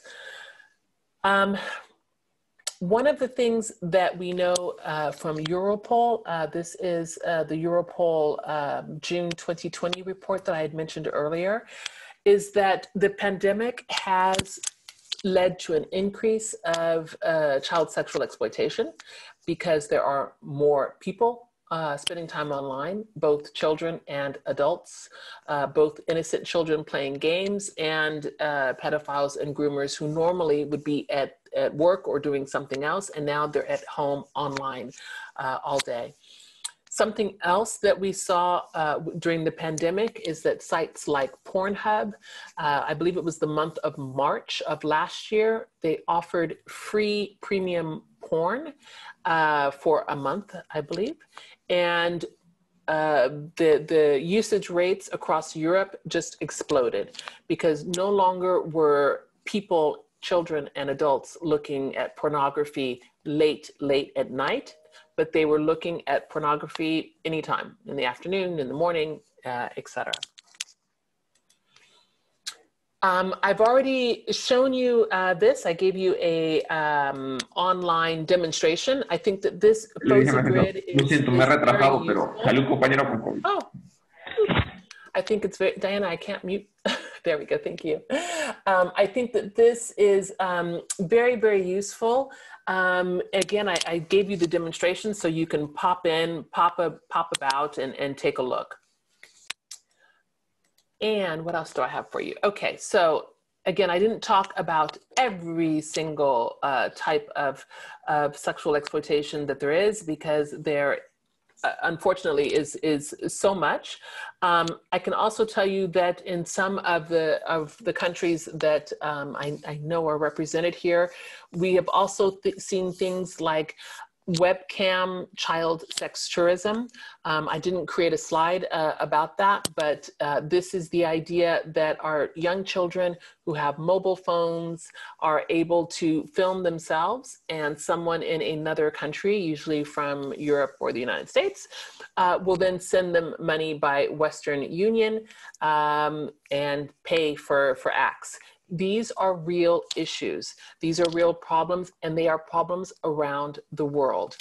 Here in Europe, in the United States as well, we've seen something similar where we have young students who are paying for university tuition because they are selling pictures of themselves on certain websites. So this is not a country issue. It's not country specific. It is everywhere. Please also realize that it's not huge proportions either. I'm just telling you, giving you examples of things that are happening that we do need to be aware of.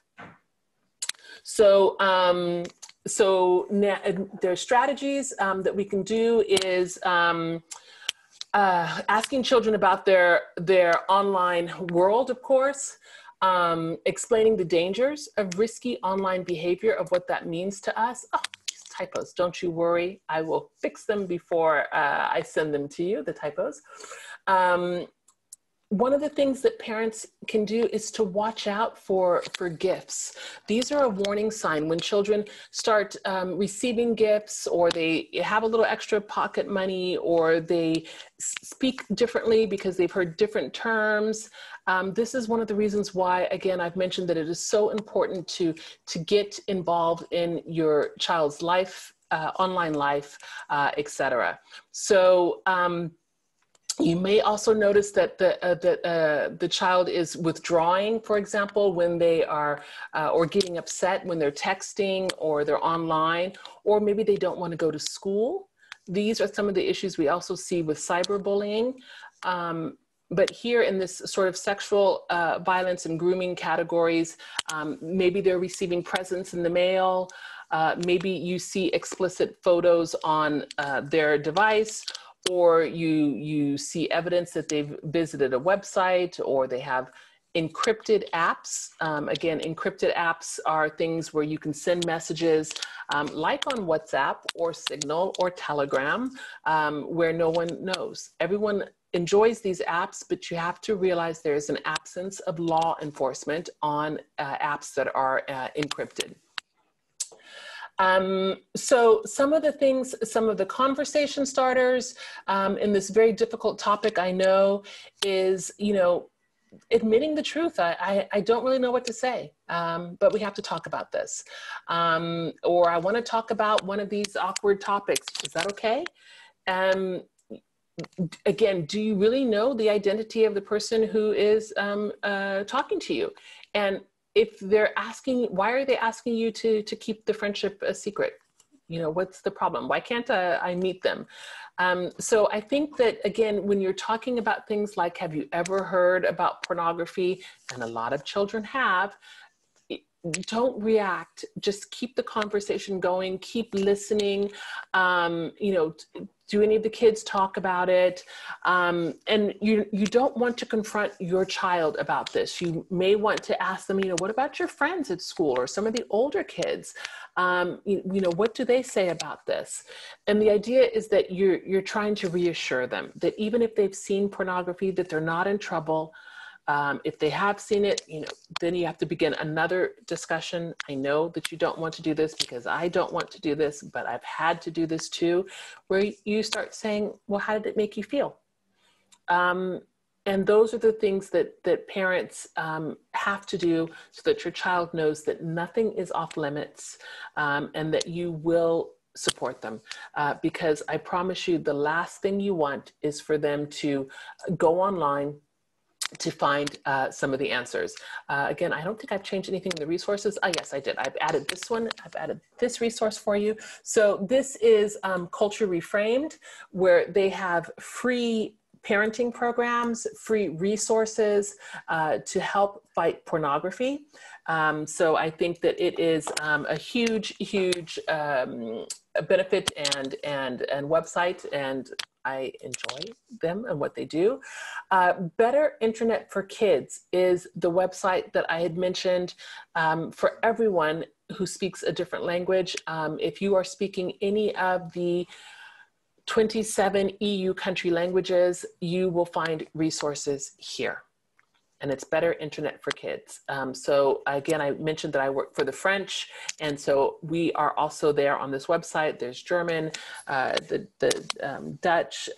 So please take a look. Portuguese, Spanish, Italian. Here is Ecoute. I had mentioned before that this is the French the French Helpline, the French Online Child Association, but also you can download free resources to help if you are French speaking. If you are Spanish speaking, there is the equivalent. Again, this is from Better Internet for Kids. You can also find in Portuguese, just really everything, almost everything. And let's see, what else do I have for you? So this is the free resources on the Council of Europe website that I had the pleasure of contributing to. So again, in French and in English. If there is another language, really, really write to me and ask me, and I will forward the messages to the Council of Europe and say there is a need for this to be translated into Spanish. There is a need for this to be translated into whatever language, so please do.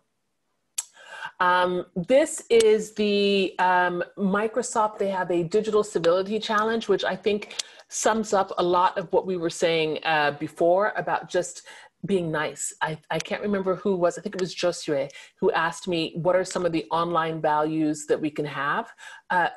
This is it. This is the same things that we say online. Offline, sorry, about, you know, acting with empathy, compassion, and kindness, respecting cultural differences, pausing, thinking before speaking and replying, and standing up for yourself and for others. And my last little slide, so that way you will know where to find me. I invite all of you, if you have questions in English or French, to please join. I have a Facebook group called the Digital Parenting Community, and we are about 4,000 parents, and this is all we do, is talk about these issues because we need to stay informed to be able to best protect our children. Is by having this information and knowledge. So no, because this is not about your children. This is about the other children. Okay, so the reliable strategy that you will need is to build resilience in your child, to make sure that your child is not harassing others. And if everyone does that, yes, then we have a reliable strategy because children are not bothering each other anymore. But the one thing that parents can do is to protect their children, the children around them that they see. And really, I think we can do it one by one. We really can. Tools. If I had to say, first, of course, there are technical tools, right? There are technical tools, but they're not always reliable because your children can learn how to get around them, okay? For me, I always tell parents, and so I'm telling you, Diana, that the first tool is you as a parent. You are the best and in the best spot to support your children. How? By awareness, by understanding what is out there, what's happening, by not being afraid of hearing these new things, these challenges, by keeping them in perspective. Realize that the media has a job to sell newspapers, to get engagement online. It's the same with social media. So just because you're hearing more and more about a challenge or something, I don't know what, online, it doesn't mean that everyone is doing it, but you still need to be aware of it. So awareness is the first. I cannot stress, Diana, how important communication is. Having conversations repeatedly, conversations with your children. Just as I said before, that it is not a one-off internet safety training once a year, once in a lifetime that is going to really guide our children. We need to have little bits all the time, every week, to remind them. And it is the same thing for you as a parent. Instead of, Diana, I want you to listen. Don't go home and sit your children down and talk to them now for 3 hours about how to be safe online. Don't do that. What you can do is, instead of spending 3 hours, spend 5 minutes today, 5 minutes next week, 5 minutes next week, 5 minutes next week, and keep going. This is the best way to continually stay involved. Okay, and then lastly is engagement.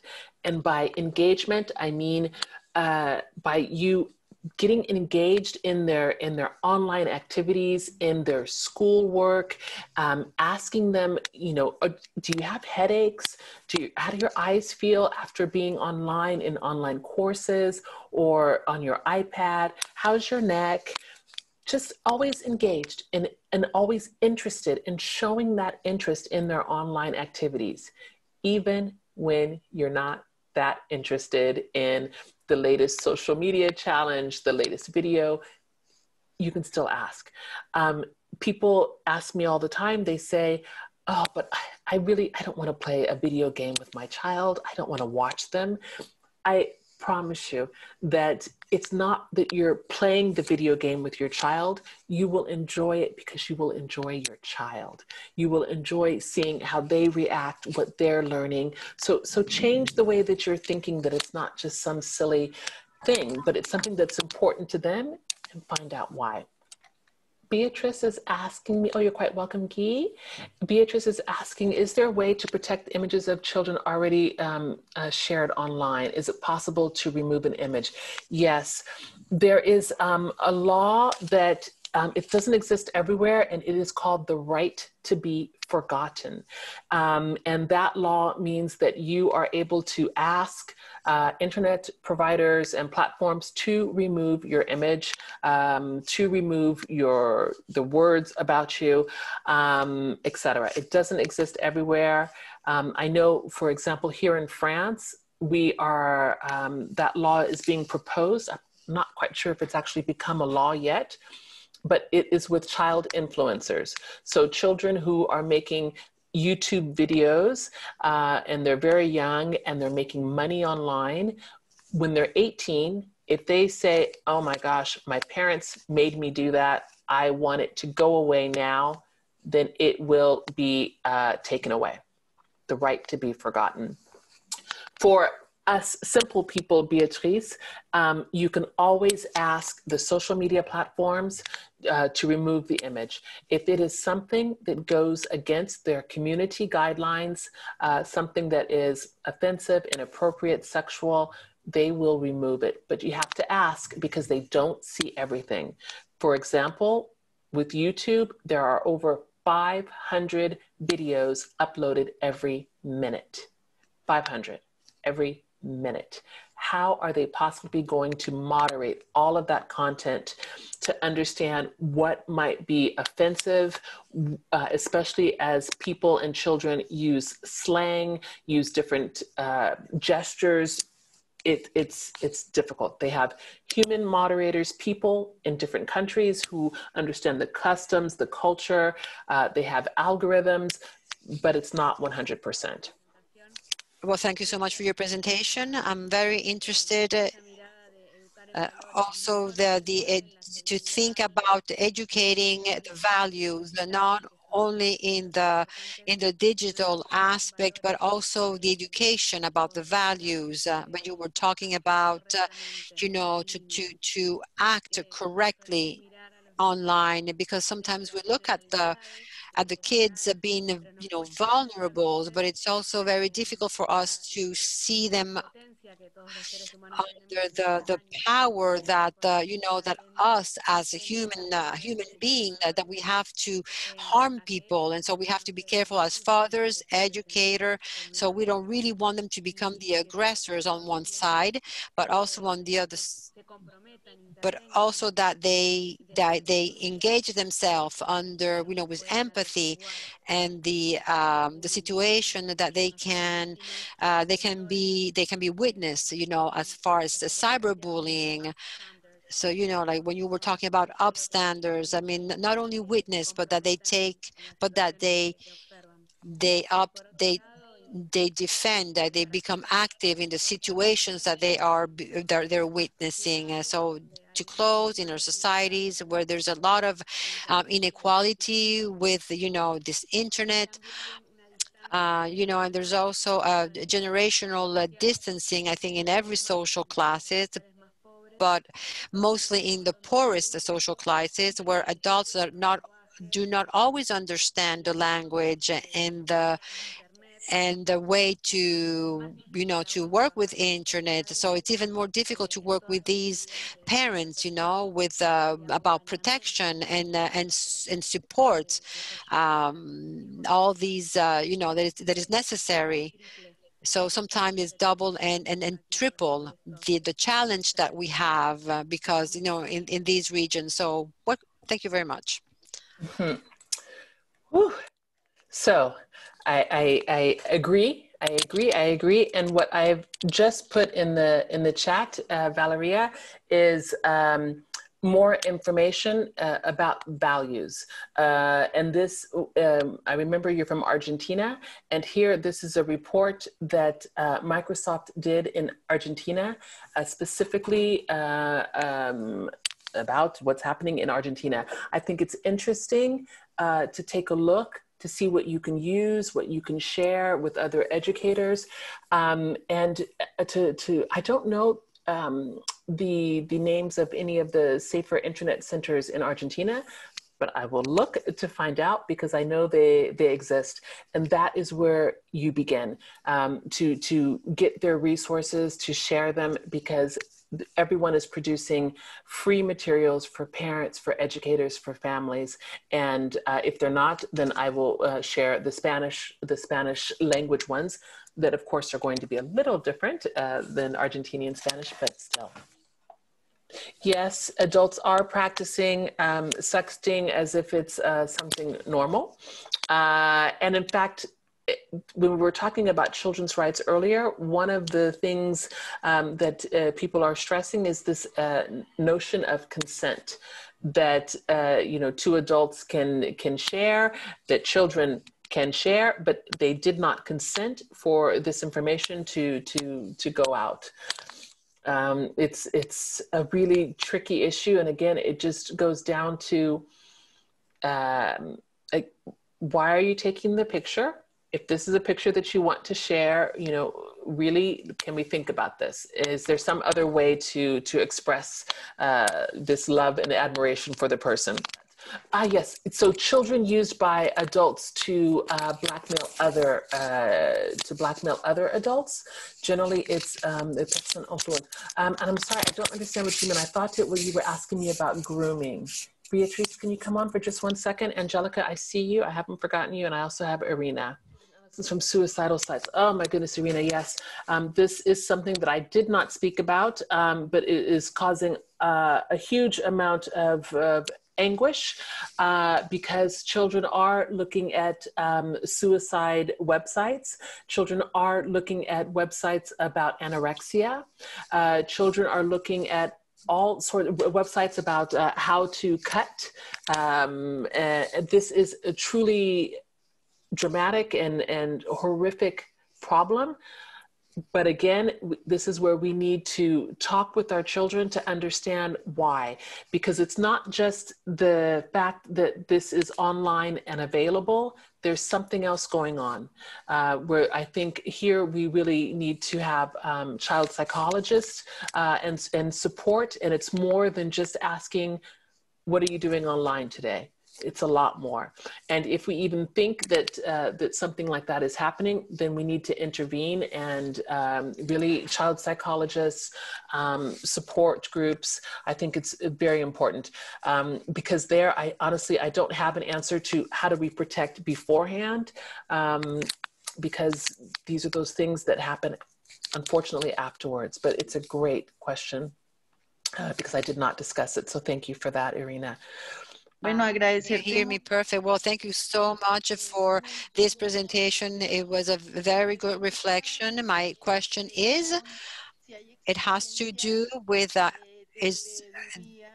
do you have experience with the countries and the countries that have websites that do not follow the law, the rule of law? When and also I can hear her, and also because the ethical question about to protect the kids.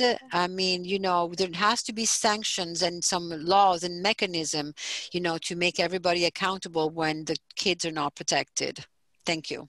Yes, I'm trying to think of an example of countries that are not as strict.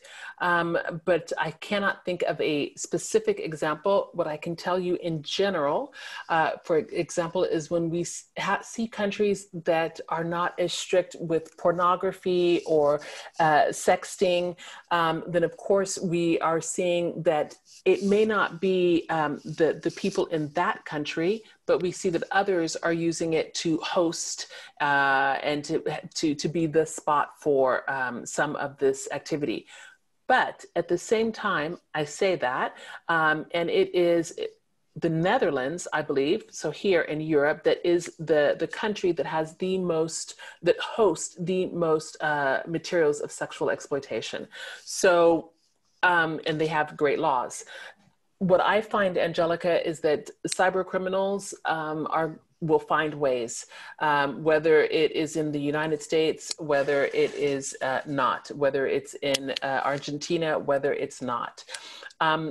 You then pointed to regulation as being the possible answer.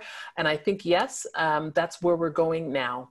We are seeing that the social media companies in the United States are being held accountable and being held responsible. Here in Europe, France, Germany, and the United Kingdom are working on a lot of laws against hate speech, sexual exploitation of children. So I think that we will see more. The good thing that I can say for the countries that are saying, oh, but we're not there yet, and I still see that Hyacinth is on the call, the good thing for you is that you can learn and take some of the best practices from some of these other countries that are already doing it, because not every country is doing it well. Just because they are doing it doesn't mean that it is a success.